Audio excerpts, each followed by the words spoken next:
चलिए तो आज हम बात करते हैं फाइनेंशियल लीवरेज के न्यूमेरिकल पार्ट की। क्या क्वेश्चन है, हम कैसे उसमें डिग्री ऑफ फाइनेंशियल लीवरेज को कैलकुलेट कर सकते हैं। तो क्वेश्चन नंबर फर्स्ट है कि हमारे पास सेल वैल्यू है 24 लाख की, फिक्स कॉस्ट है हमारे पास 10 लाख की, बोरोड कैपिटल है 10 लाख की, रेट ऑफ टैक्स जो एप्लीकेबल है 10% है, रेट ऑफ इंटरेस्ट एप्लीकेबिलिटी 10% है, इक्विटी शेयर कैपिटल की वर्थ हमारे पास 10 लाख है और टैक्स रेट हमारे पास क्या दिया है 50%। तो हमें क्या कैलकुलेट करना है, degree of financial leverage from the above stated things. क्या ये 2% है, 4% है, 8 है या 1% है। तो हम क्या करेंगे, सबसे पहले तो हम फाइनेंशियल लीवरेज का मतलब समझते हैं। हमने ये देखना है फाइनेंशियल लीवरेज किस पर्पस के लिए कैलकुलेट होता है, ईपीएस के लिए। ईपीएस किससे रिलेटेड है, शेयर होल्डर से। शेयर होल्डर वेल्थ मैक्सिमाइजेशन के लिए, या हम ये देखते हैं कि कितना ईपीएस हमें मिल जाएगा उस कंसेप्ट के हिसाब से। तो हमारा मेन एम क्या है, हमें अपना ईपीएस बढ़ाना, मतलब शेयर होल्डर की वर्थ को बढ़ाना। पर अगर हम ये लेंगे कंसेप्ट, ईपीएस को बढ़ाएंगे, तो क्या हम शेयर कैपिटल की जो अमाउंट है वो बाया इशूइंग शेयर्स रेज करेंगे, या फिर हम बोरोइंग के मॉडल से यूज करेंगे।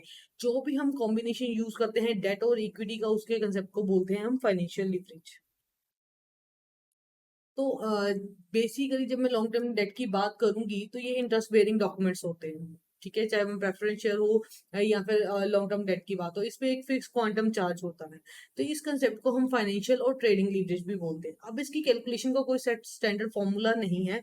ये डिपेंड करता है कि हमारे पास क्या क्या रिसोर्सेज अवेलेबल हैं, या क्वेश्चन में कौन स्टेटमेंट में कौन सा पार्ट हमसे पूछा गया है।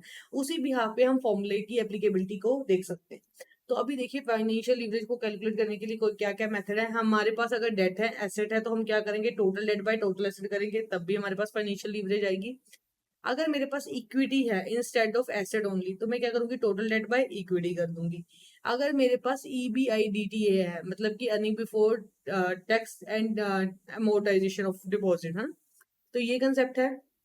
अमोर्टाइजेशन ऑफ डेप्रिसिएशन है अगर, सॉरी, तो मेरे पास क्या करूंगी, टोटल डेट बाय EBIDTA के साथ डिवाइड कर, ठीक है।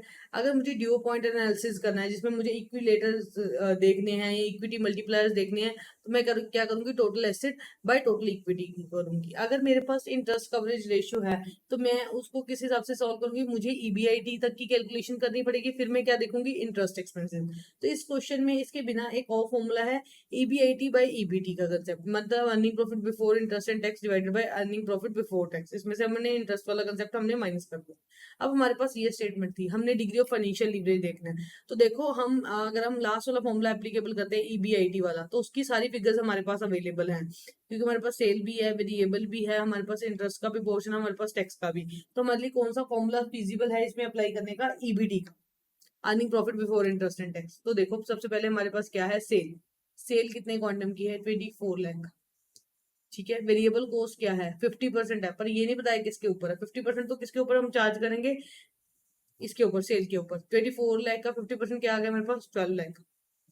फिक्स कॉस्ट कितनी है, पहले तो मैं कॉन्ट्रीब्यूशन निकालूंगी। कॉन्ट्रीब्यूशन कैसे निकलेगी, सेल माइनस वेरिएबल। तो मेरे पास कितना आ गया, 12 लाख की कॉन्ट्रीब्यूशन आ गई।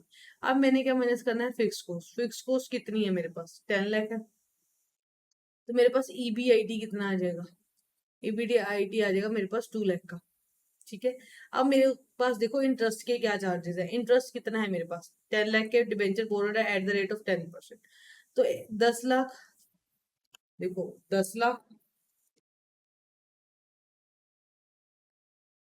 गुना 10%, कितने का क्वांटम आ गया मेरे पास, 1 लाख का। 1 लाख का मेरे पास क्या है, इंटरेस्ट। मैंने अगर इंटरेस्ट सब्सट्रैक्ट कर दिया, तो मेरे पास क्या बच गया, अर्निंग प्रॉफिट बिफोर टैक्स, यही बचा। कितने का क्वांटम बचा, 1 लाख। तो अब इस क्वेश्चन में मेरे पास EBIT भी है, EBIT भी निकल आया मेरे पास, EBT भी निकल आया कंसेप्ट। तो मेरे पास डिग्री ऑफ फाइनेंशियल लीवरेज निकल आएगा, डिग्री ऑफ DFL निकल आएगा। क्या निकलेगा, DFL। EBIT मेरा कितना है, 2 लाख। EBT कितना है, 1 लाख। फाइनेंशियल लीवरेज मेरा क्या आ गया, 2। तो which one is the exact answer for this particular question, that is 2। EBIT यहाँ पे निकला था, यहाँ पे EBIT इंटरेस्ट माइनस करा तो मेरे पास EBT निकल गया, बिफोर टैक्स निकल गया। तो इसका क्वांटम क्या है मेरे पास, 2, ठीक है। आंसर पता लग गया कि इसका 2 कैसे आया है। फाइनेंशियल लीवरेज का कंसेप्ट समझ में आया कि हमने कैसे एप्लीकेबिलिटी देखी है इसकी। ये फॉर्मूला आपने नोट कर लिया होगा, सेल माइनस वेरिएबल। सिंपल सा ऐसे भी लिख सकते हो, sale minus variable cost minus fix cost. यहाँ पे मेरा EBIT निकल जाएगा, यहाँ पे उसके बाद आई माइनस करने पे मेरा ईबीडी निकल जाएगा। सिंपल वन लाइनर फॉर्मूला ऐसे भी लिख सकते हो। ठीक है, आप दोनों में से कोई कौन सा भी मॉडल यूज कर सकते हो फॉर्मूला लिखने के लिए। अब देखो सेकंड क्वेश्चन की तरफ मूव करते हैं। सेकंड क्वेश्चन देखो क्या है। A firm considering to financial plan to analyse their EPS, क्योंकि हमने डीएफएल या फाइनेंशियल लीवरेज का क्या मतलब है, हमने ये देखना है ना कि हमारा ईपीएस शेयर होल्डर वर्थ कितना है। तो टोटल इन्वेस्टमेंट कितने की बताई उन्होंने, 5 लाख की, कि टोटल फंड जो रिक्वायर्ड है वो कितना है, 5 lakh. Debt, equity, total number of finance, number of equity share बताइए। यहाँ पे 4 लाख का डेट, 1 लाख की इक्विटी, 4:1 रेशो। यहाँ पे 1:4 की रेशो, मतलब 1 लाख का डेट, 4 लाख की इक्विटी। अब हमने देखना है कि ईबीआईटी तीनों मॉडल में से, ठीक है, 3 मॉडल दिए हैं ईबीआईटी के, 50,000, 75,000, 1,25,000, और रेट टैक्स दिया है 50%। देखो अगर क्वेश्चन में रेट टैक्स दिया है तो well and good, otherwise tax को क्या प्रिज्यूम करेंगे हम, 50% पे। अगर क्वेश्चन साइलेंट है ऐसे क्वेश्चन में तो हमने किस पे प्रिज्यूम करना है, 50% पे। Which plan is preferable as per the below EBIT, कौन सा प्लान हम सिलेक्ट करेंगे। ऑप्शन ए देखो, whose EPS is higher, जिसका अर्निंग पर शेयर हायर होगा। Plan whose EPS is lower, जिसका प्लान लोअर होगा। Plan whose EBIT is higher, जिसका EBIT हायर होगा। या plan whose EPS and EBIT both is higher। तो सबसे पहले तो मैं आपको एक लॉजिकल फंडा बता दूं, हमने अगर ईपीएस की बात करनी है तो जिसका ईपीएस हायर होगा वही प्लान जो है हमारा सिलेक्ट होगा। तो अब हमें कैसे पता लगेगा कि कौन से प्लान में किस प्लान की ईपीएस जो है हायर है और उसमें से कौन सा प्लान जो है प्रेफरेबल है। तो हमें क्या करनी पड़ेगी, इसकी कैलकुलेशन करनी पड़ेगी। बहुत सिंपल कैलकुलेशन है, just it would take 2 to 3 minutes. EBIT कितना है हमारे पास, आप समझ लो, आपको समझने में 2 से 3 मिनट लगेंगे, बट जब आप एग्जाम में करेंगे ना आपको क्वेश्चन करने में इतना टाइम नहीं जाएगा। ईबीआईटी मेरे पास कितना है, 50,000। ठीक है, आई थिंक मेरे से इंटरेस्ट माइनस कर दो। इंटरेस्ट किस पे चार्ज होता है, डिवेंचर पे, तो डिवेंचर पे इंटरेस्ट चार्ज होगा तो मेरा क्या आ जाएगा, 40,000। ठीक है, तो मेरे पास यहाँ पे क्या आ गया, 10,000 का मेरा ईबीडी आ गया। 10,000 आ गया, टैक्स माइनस कर दो तो मेरे पास क्या आ गया, 5,000। मेरे पास रिजल्टेंट प्रॉफिट क्या आया, 5,000। मेरे पास इक्विटी कितने की है, 1 लाख की, मतलब 10,000 शेयर हो गए ना, 1 लाख डिवाइडेड बाई 10, तो 10,000 शेयर हो गए, 5,000 बाई 10,000 कितना आ गया, 0.5। अब सेकंड प्लान में देख लो, 50,000 की वर्थ है, इसमें इंटरेस्ट परसेंटेज क्या आएगा, 1 लाख पे 10% चार्ज करेंगे तो 10,000, कितना रिजल्टेंट बचा, 40,000। टैक्स चार्ज कर दो 50% का तो कितना आएगा, 20,000। वैल्यू क्या बची मेरे पास, 20,000। ठीक है, नंबर ऑफ शेयर कितनी है, 40,000, 20,000 बाय 40,000, तो दोनों में तो ईपीएस बराबर आ गया, तो ये वाला तो सिलेक्ट होगा नहीं। सेकंड प्लान की तरफ चलते हैं। इसी तरह का जो है हमारा सेकंड नेचर का प्लान है, हम उसकी तरफ चलते हैं।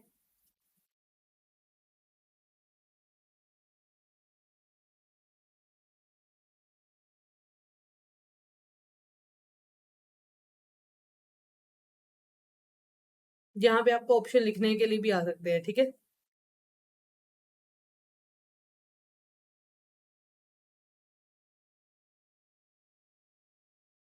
यहाँ आपको स्पेसिफिक एक और ऑप्शन हम ऐड कर देते हैं।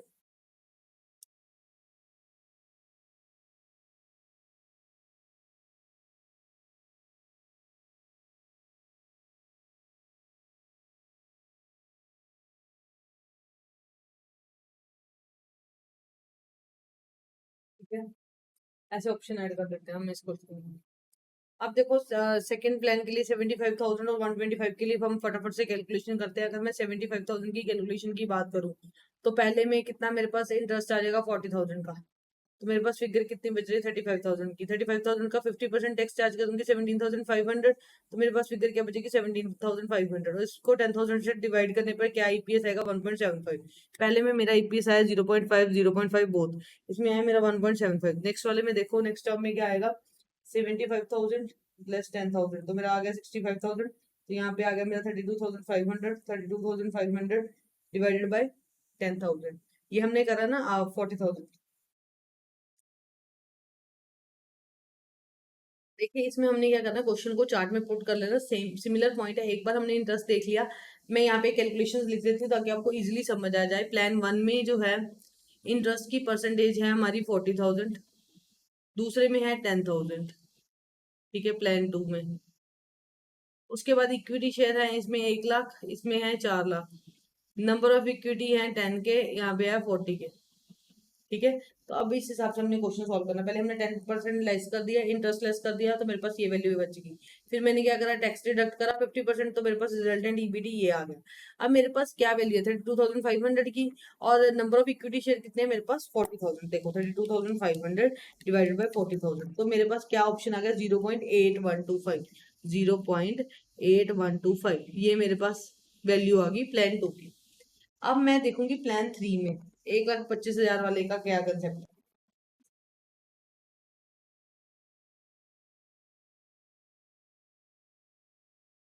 देखो 1,25,000 है दोनों केसेस में। पहले में जो मेरा इंटरेस्ट है वो मेरा है 40,000, दूसरे में मेरा इंटरेस्ट है 10,000। पहले मैं दोनों को इंटरेस्ट में से माइनस करके मैं ईबीडी, अर्निंग बिफोर टैक्स, निकालूंगी। ठीक है, पहले हम अर्निंग बिफोर टैक्स निकालते, क्योंकि यहाँ पे हमारे पास ईबीआईटी ऑलरेडी गिवन है, इंटरेस्ट को हमने माइनस करा तो ईबीडी निकलेगा। तो देखो यहाँ पे आ गया मेरा 1,15,000, और यहाँ पे मेरा आ गया 81,000। वेट, 1,25,000 माइनस 40,000, 85,000 आया। ठीक है, 85,000 यहाँ पे आ गया। अब मैं इसका करूंगी 50% इंटू 50%। पहले का आ गया मेरा 42,500, तो मेरे पास रिमेनिंग आफ्टर टैक्स क्या बचा, पैट क्या बच गया मेरे पास, 42,500। ठीक है, यहाँ पे देख लेते हैं, 115,000 डिवाइडेड कर लो या मल्टीप्लाई बाय 50% कर लो। ठीक है, सेम वैल्यू होगी 57,500। यहाँ पे भी क्या रिजल्टेंट वैल्यू होगी, 57,500। अब मेरे पास यहाँ पे ईपीएस कितना है, 10,000, यहाँ पे कितना है, 40,000। ठीक है, तो अब मुझे देखना है कि कौन सा ईपीएस जो है वो एप्लीकेबल होगा। अब देखो 42,500 डिवाइडेड बाय 10,000, तो यहाँ पे मेरा ईपीएस की वैल्यू है 4.25। दूसरी तरफ देख लेते हैं, 57,500 डिवाइडेड बाय 40,000, यहाँ पे मेरी वैल्यू क्या आई, 1.4375। ठीक है,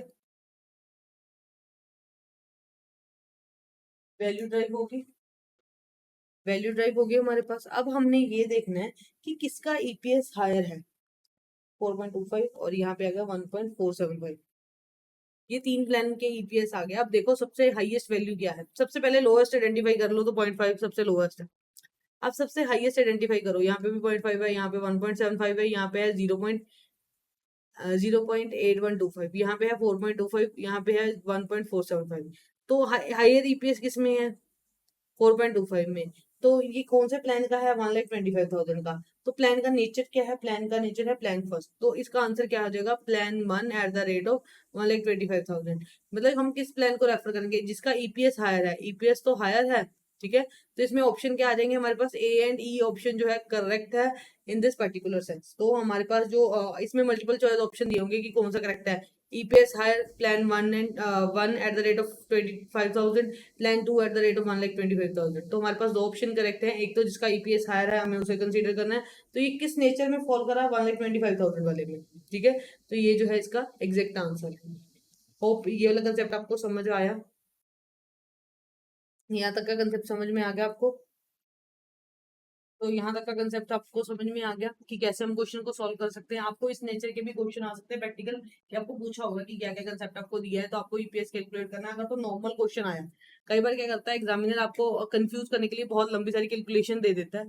सिर्फ उसका क्वेश्चन अगर मैं मान लो यहाँ तक का क्वेश्चन पूछती, यहाँ तक का 0.4 तक का क्वेश्चन पूछती, तो आपको इतनी एक्सरसाइज करने की जरूरत ही नहीं थी। सिंपल फंड है, प्लान वही रेफर होगा जिसका ईपीएस हायर है। ठीक है, तो इसका आंसर ऑप्शन ए हो जाता। अगर उसने पूछा कैलकुलेट करके बताओ कि कौन सा प्लान प्रेफरेबल है, प्लान 1 या 2, और किस ईबीआईटी पे प्रेफरेबल है, 50,000, 75,000, 1,25,000, तो सिर्फ उसी चीज पे हमें एक्सरसाइज, इतनी एक्सरसाइज करने की जरूरत थी, अदरवाइज हमें इतनी एक्सरसाइज करने की जरूरत नहीं है। तो होप मुझे लगता है कि आपको यहाँ तक का कंसेप्ट समझ में आ गया। तो अब हम नेक्स्ट क्वेश्चन करते हैं। ये फॉर्मेट था कि क्वेश्चन कैसे सॉल्व होगा। अब हम नेक्स्ट क्वेश्चन की तरफ मूव करते हैं, इसमें भी कंसेप्ट है। अब देखिए क्वेश्चन क्या है, हम क्वेश्चन एक बार गो थ्रू कर लेते हैं। फॉलोइंग इन्फॉर्मेशन अवेलेबल है कंपनी की। इसमें फिक्स एसेट कितने हैं, 50,000 के। वेरिएबल है 70%, किसका 70% है, सेल का। सेल कितनी है हमारे पास 2 lakh in the previous year, और इस ईयर में कितनी है 25,000, 2,50,000। अब क्या करना है, find out the percentage change in sale. पहले तो परसेंटेज को ढूंढो एंड ऑपरेटिंग प्रॉफिट को। दो मॉडल हैं, या तो लीवरेज यूज होगा या लीवरेज यूज नहीं होगा। तो इस हिसाब से हमने देखना है फिक्स कॉस्ट। अगर फिक्स कॉस्ट यहाँ पे नहीं है तो क्या ऑप्शन है कि परसेंटेज चेंज कितना निकलेगा 25%। अगर फिक्स कॉस्ट है तो परसेंटेज चेंज क्या निकलेगा 150%। अगर फिक्स कॉस्ट है पर वहां पे परसेंटेज जो है 25% है, अगर फिक्स कॉस्ट नहीं है तो वहां पे क्या है 150% की चेंजेस आ रही हैं। या option A and B correct है, या ऑप्शन ओनली सी करेक्ट है, या इनमें से कोई भी नहीं करेक्ट है। तो इसमें एग्जामिनर आपसे पूछना चाह रहा है कि आप मुझे बताओ कि अगर हम परसेंटेज चेंज मॉडल को यूज करते हैं इस कंसेप्ट में तो क्या आंसर आएगा। क्या 25%, अगर फिक्स कॉस्ट नहीं है तो 25% आएगा कि 150 आएगा। अगर फिक्स कॉस्ट है 150 आएगा कि 25% आएगा, कि इनमें से कोई भी नहीं आएगा। ठीक है, तो फटाफट से हमने क्या करना है, कैलकुलेशंस करनी है इस कंसेप्ट और सिनेरियो को ध्यान में रखते हुए कि कैसे हम इसको कवर अप कर सकते हैं। अब क्वेश्चन एग्जामिनर ने आपसे थोड़ा सा टेक्निकल पूछा कि कैसे इस चीज को कवर अप करेंगे। फॉर्मुलाज मैंने आपको बताया हुआ, फॉर्मुलाज को अप्लाई करेंगे, हम परसेंटेज को डिटरमिन कर लेंगे। तो मैं अभी बताती हूँ क्या फॉर्मेट है इस क्वेश्चन को सॉल्व करने का, तो क्या इसका एग्जैक्ट आंसर होगा। चलिए अब देखते हैं हम क्वेश्चन क्या है। हमारे पास सेल अवेलेबल है, ठीक है, सेल हमारे पास अवेलेबल है। हम यहाँ पे एक प्लान को फॉर्मुलेट कर लेते हैं। ठीक है, ये है प्लान 1, ये है प्लान 2। ठीक है, ये परसेंटेज चेंज निकल जाएगा। अब हम यहाँ पे थोड़ी सी करते हैं इसकी ड्राफ्टिंग की कैसे कैसे इसकी परसेंटेज चेंज निकलेगी। यहाँ पे कुछ पोर्शन जो है ब्लिंक हो जाता है, ब्लर हो जाता है, राइट। यहाँ पे मेरे पास है सेल, ये प्रेजेंट है, ये प्रीवियस है, ठीक है, ये करंट है, ये परसेंटेज चेंज है। डेल्टा, जब डेल्टा का हम साइन यूज करते हैं ना, डेल्टा मीन टू से चेंज, मतलब कितने परसेंट का चेंज है। डेल्टा का साइन यूज होता है change in sale, change in profit, change in variable cost. तो ये साइन हम डेल्टा से यूज करते हैं। तो मेरे पास सेल कितनी है, यहाँ पे है मेरे पास 2 लाख, यहाँ पे है मेरे पास 2,50,000। ठीक है, यहाँ पे परसेंटेज निकलेगा। वेरिएबल क्या है 70% है। किसका 70% है, दोनों केसेस में सेल का 70% है। तो देखो 2 लाख इंटू 70% वेरिएबल। ठीक है, नेक्स्ट में देखो 2,50,000 इंटू 70%, कितना आ गया 1,75,000। ठीक है, वेरिएबल ही आ गया।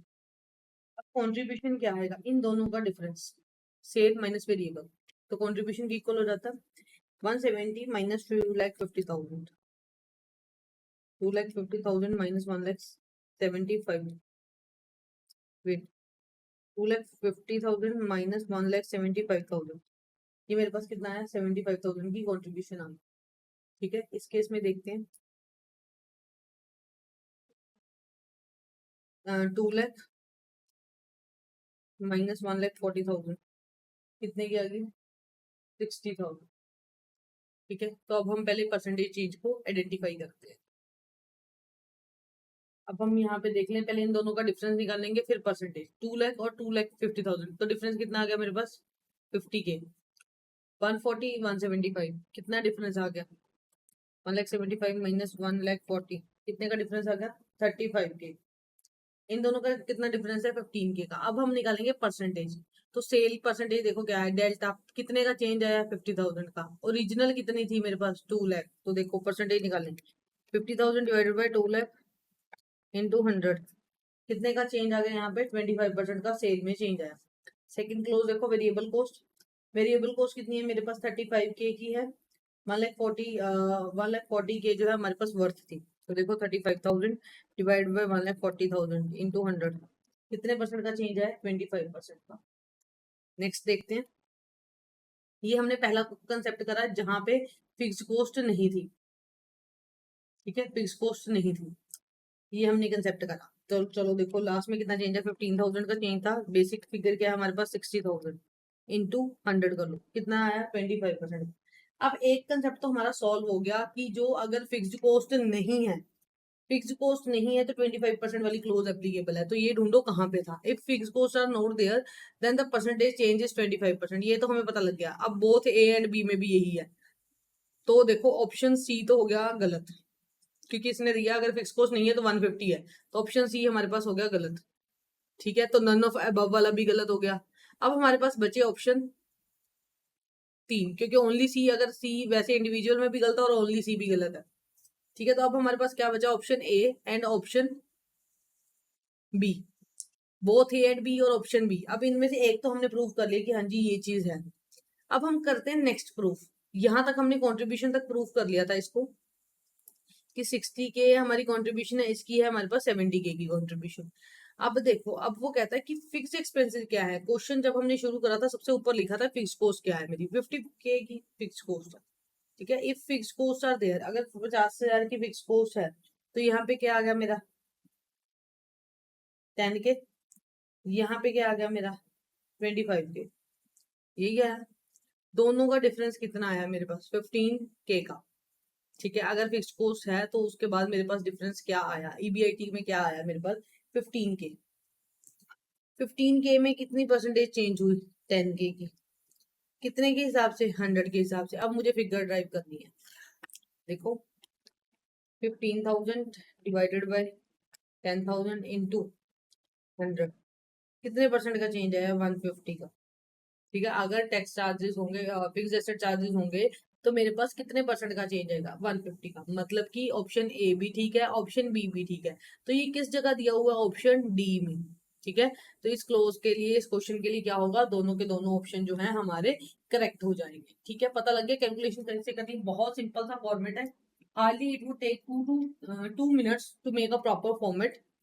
आपने ऐसे इस हिसाब से फॉर्मेट बनाना है, यहाँ पे दोबारा देख लो फॉर्मेट बनेगा कैसे।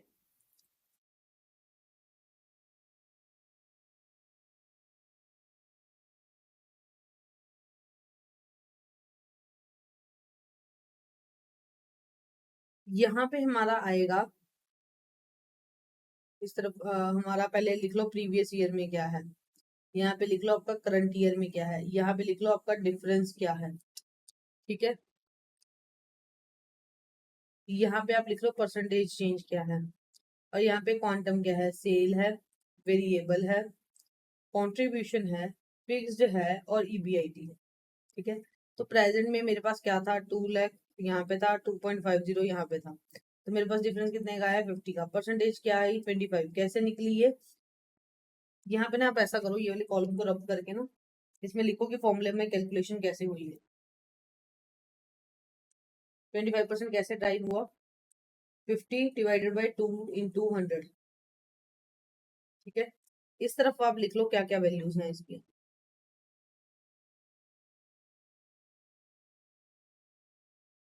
देखो ये होगी हमारी सेल की, ये होगी हमारी वेरिएबल की, यहाँ पे निकला कंट्रीब्यूशन, यहाँ पे आई फिक्स कॉस्ट, यहाँ पे आया ईबीआईटी।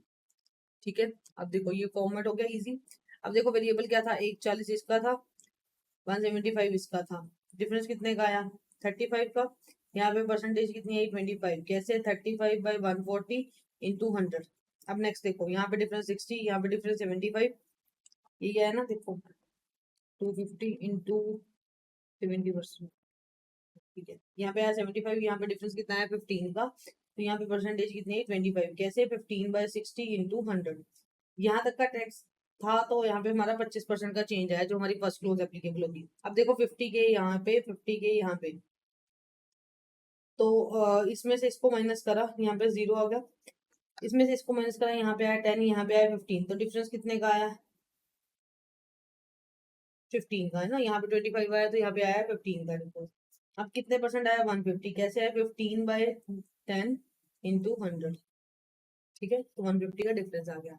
तो इस तरह से 2 मिनट लगेंगे आपको सारा टेबल बनाने में, तो आप 2 से 3 मिनट में प्रॉपर क्वेश्चन को क्रैक कर पाओगे। देखो क्वेश्चन जो है टाइम कंज्यूमिंग ऑल दो है, बट ये स्कोरिंग भी है। ये जो क्वेश्चन है आपको 2 to 4 की रेंज में आएगा, जैसे केस स्टडी वाला क्वेश्चन आता है। तो अगर आप इसमें 2 मिनट भी स्पेंड करते हो तो यू कैन सिक्योर 4 मार्क्स, बहुत इजीली आपको 4 मार्क्स सिक्योर हो जाएंगे। तो ये कंसेप्ट समझ में आ गया कैसे एप्लीकेबल है। तो अब हम करते हैं नेक्स्ट क्वेश्चन, कि नेक्स्ट क्वेश्चन क्या है, यहाँ तक का कंसेप्ट समझ में आया क्या। अब नेक्स्ट क्वेश्चन करते हैं, कंपनी इज हैविंग, अगर मैं कंपनी की बात करूं तो कंपनी के पास क्या है, company is having a sale of ₹5 lakh. Company के पास सेल कितनी है 5 लाख की, वेरिएबल कितना है 3 लाख का, फिक्स कॉस्ट कितनी है 1 लाख की। अब मुझे बताना है लॉन्ग टर्म लोन क्या है। लॉन्ग टर्म लोन कितना है 4 लाख का। तो सबसे पहले कंपोजिट लीवरेज कैलकुलेट करनी है। कंपोजिट का अलग से भी फॉर्मूला है, या फिर आप क्या कर सकते हो DFL into operating, leverage OL, दोनों को मल्टीप्लाई करो, आपकी कंबाइंड निकल जाएगी। देखो ये क्वेश्चन बहुत सिंपल है, अगर हम इसे डीएफएल और ओएल से करते हैं ना तो बहुत इजीली हम इसे सॉल्व कर सकते हैं, क्योंकि देखो इसमें फिर वही क्वेश्चन है, सेल हमें पता है, सेल कितनी है 5 लाख, वेरिएबल कितनी है मेरे पास 3 लाख, ठीक है, फिक्स कितनी आ गई, पहले कॉन्ट्रीब्यूशन निकालो, सेल माइनस वेरिएबल तो कितना आ गया 2 लाख। अब मुझे क्या निकालना है, मुझे निकालना है EBIT, earning before interest and tax. तो मेरे पास फिक्स कॉस्ट कितनी है 1 लाख की, तो मेरे पास ईबीआईटी क्या आ जाएगा, ईबीआईटी मेरे पास क्या आ जाएगा 1 लाख, ठीक है। अब इंटरेस्ट परसेंटेज देखो, 4 लाख का लोन है, 10% का इंटरेस्ट चार्जेस, तो कितने परसेंट मिलेंगे मुझे 40,000, 40K। मेरे पास ईबीटी क्या आएगा, earning before interest and tax 60K, यहाँ तक आ जाएगा। अब डिग्री ऑफ फाइनेंशियल लीवरेज क्या है, ईबीआईटी बाय ईबीटी, यही मॉडल हम यूज करते हैं। तो देखो ईबीआईटी कितना है मेरे पास 1 लाख, ईबीटी क्या है मेरे पास 60K, तो 1 लाख बाय 60K कितना हो गया मेरे पास, 1 लाख बाय 60,000 क्या हो गया मेरे पास 1.66। एक मेरे पास आ गया कंसेप्ट, एक ड्राइव हो गया मेरे पास, एक कंसेप्ट ड्राइव हो गया। इसी से हमारा दूसरा हो जाएगा ऑपरेटिंग का क्या पार्ट होता है, जो मेरी कंट्रीब्यूशन है उसको मैं अगर ईबीआईटी से डिवाइड कर दूं तो मेरे पास क्या निकल जाता है ऑपरेटिंग का। तो देखो कंट्रीब्यूशन मेरे पास क्या है 2 लाख रुपीज, ईबीआईटी मेरे पास क्या है 1 लाख रुपीज, तो मेरे पास क्या रिजल्टेंट एस्पेक्ट आ गया 2, कितना आ गया मेरे पास 2 लाख बाय 1 लाख 2 आ गया। अब मैंने इसी को इसमें पुट कर देना है, ये पहला है मेरे पास 1.66 बार इंटू 2, तो देखो मेरे पास क्या आंसर आएगा 1.6666 बार इंटू 2, तो मेरे पास आंसर क्या आ रहा है 3.3333%। तो मेरे पास कौन सा आंसर इनमें से अप्रोप्रिएट लग रहा है, 3.333% आ रहा है, तो it would be the correct answer, बाकी जो सारे हैं वो है गलत आंसर, ठीक है। अब ये था कि कैसे हम इस फॉर्मेट को इजीली सॉल्व कर सकते हैं। आप ना जब भी आप क्वेश्चन करोगे, मैं आपको एक चीज सजेस्ट करती हूँ, जब भी आपने क्वेश्चन करने हैं ना, ये फॉर्मेट आप याद कर लो, बस इसी फॉर्मेट में भरते जाना आपने। सेल मेरे पास आ गई 5 लाख, ठीक है, ऐसे फॉर्मेट बना लो, प्रॉपर इसी फॉर्मेट में भरते जाना, आपको दिक्कत आएगी ही नहीं। वेरिएबल कितना आया 3 लाख, कॉन्ट्रीब्यूशन क्या आई मेरे पास, कॉन्ट्रीब्यूशन क्या आई 3 lakh minus 2 lakh minus 5, resultant aspect क्या आया 2 लाख। फिक्स कॉस्ट क्या आई है, फिक्स कॉस्ट क्या आई है मेरे पास, फिक्स कॉस्ट आई है मेरे पास 1 लाख की। तो मेरे पास ईबीआईटी क्या आ गया, earning before interest and tax क्या आ गया मेरे पास 1 लाख, इस बॉक्स वाली फिगर में से नीचे वाली फिगर को माइनस कर देना, तो 1 लाख आ गया, ईबीआईटी आ गया। इंटरेस्ट परसेंटेज क्या है मेरे पास, मैंने लोन लिया था तो मैंने इंटरेस्ट देना है, 4 लाख का 10% 40,000, ठीक है। तो ये क्या आ गया मेरा 60,000 जो है मेरा ईबीटी निकल गया। अब देखो सिंपल सा बात है, 60,000 निकला 1 लाख निकला, डिवाइड कर लो डीएफएल आएगा, कंट्रीब्यूशन को ईबीटी से डिवाइड कर लो ओएल आ जाएगा, दोनों को आपस में मल्टीप्लाई कर दो हमारा कंबाइंड आ जाएगा। तो बहुत इजी था कि कंबाइंड कैसे निकालना है, DFL degree of financial leverage into degree of operating leverage, तो हमारे पास क्या आएगा degree of combined leverage, dog is equal to DFL into DOL, तो इजिली ड्राइव हो जाएगा। तो कितना आंसर आ जाएगा मेरे पास 33.333%, ठीक है। ये क्वेश्चन सिंपल थे, बहुत इजी थे, बहुत अच्छे हैं, और आप अच्छे से इसमें से स्कोरिंग कर सकते हैं मार्क्स की। अब नेक्स्ट देखो, ये कंसेप्ट यहाँ तक था, केस स्टडीज हैं, इसके बाद केस स्टडीज हम करेंगे कि केस स्टडीज का क्या कंसेप्ट है। यहाँ तक का क्वेश्चन आपको क्लियर हो गया, अब कोई प्रॉब्लम तो नहीं है, मुझे लगता है कि जो जो कंसेप्ट आपको बताने वाले थे वो मैंने सारे इसी क्वेश्चन से रिलेटेड बता दिए हैं, ठीक है। तो ये वाला लेक्चर हम यहाँ पे वाइंड अप करते हैं, मिलते हैं नेक्स्ट चैप्टर के केस स्टडीज और न्यूमेरिकल क्वेश्चंस के साथ। Till then stay tuned with us.